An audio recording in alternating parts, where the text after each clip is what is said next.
Chinatown 10013. Hongcheng Imports has been supplying the city's top restaurants and kitchens with some of the best cooking supplies over the past 30 years. So much of Chinatown revolves around food, the subject deserves more than just a quick mention. That's why we've decided to give you an in-depth look at some of the places that tempt the eyes and taste buds of locals and tourists alike. Let's eat! Let's start at the beginning, literally. The Namwa Tea Parlor is the oldest such establishment in Chinatown, serving up traditional dim sum delicacies, teas, and desserts for over 80 years. Walking in here is like walking back in time, but it is their quality and their oversized almond cookies that have kept regulars coming back here for decades. The Mei Mei Bakery specializes in succulent and tasty dim sum treats, serving up the classics as well as inventing some of their own. It's time to taste some of these tasty morsels. Since 1964, my father started the business.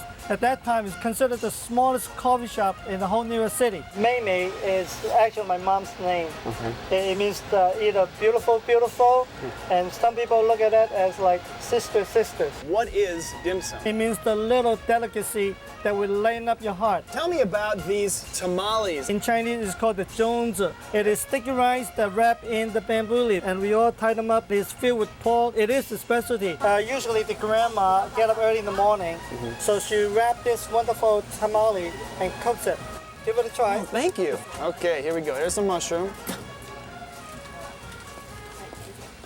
Finger licking good. Well, thank you so much, John. This You're very welcome. is fantastic. It's tea time, but don't go looking for scones here at 10 Ren. In addition to just about any variety you could ask for, bubble teas are the house specialty, and they come in all sorts of fascinating flavor combinations. Can you share with us some of the healing properties of tea? Green tea is very good for digestion, and they provide lots of vitamin C.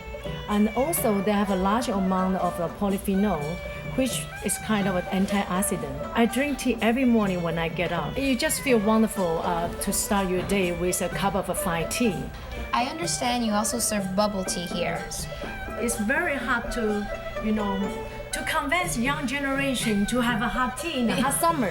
So our bubble tea here is basic. We use a good tea and we blend with authentic juice. Okay, all different variety.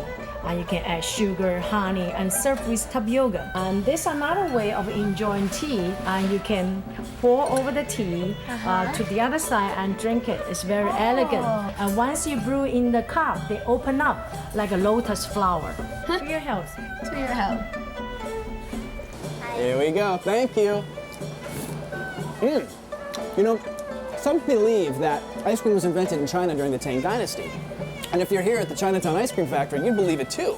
This family business has been churning out this cool confection for almost 30 years. Okay, so tell me what are some of your most popular flavors? The lychee is the most popular, the red bean, mango, avocado. Lychee is a Chinese fruit. It has a red shell. How many flavors do you offer? Well, we offer at least 35 at a time usually. Our employees are called scoopologists because they master the art of scooping ice cream. Really? I think you have to use your body weight. There is an art to it. That's good. Celebrating the rich heritage of Chinese Americans is MoCA, the Museum of Chinese in the Americas. It's located on the second floor of the century-old building, and it's worth seeking out if anyone's interested in New York's history or the roles played by some of its earliest immigrants. One piece that I found always very poignant for me is the composite portrait that we had found from a local photography studio. The photographer would do is take pictures of the people who were here and have room in the photo to add the photos of people who were not here. I noticed there's an interactive portion. You could travel around a simulated, the historic 8 blocks of Chinatown. You can click on an address. You can see some of the things that we have in our collections attached to that address. You post your story, and that way, over time, the richer the story becomes. What's the most rewarding thing about having a museum like this? This permanent exhibit is called Where is Home? Wherever we go, there's this sense of, I'm Chinese, but what does that mean in different places of the world? Do we own that identity? Do we change that identity? We want to explore those complexities.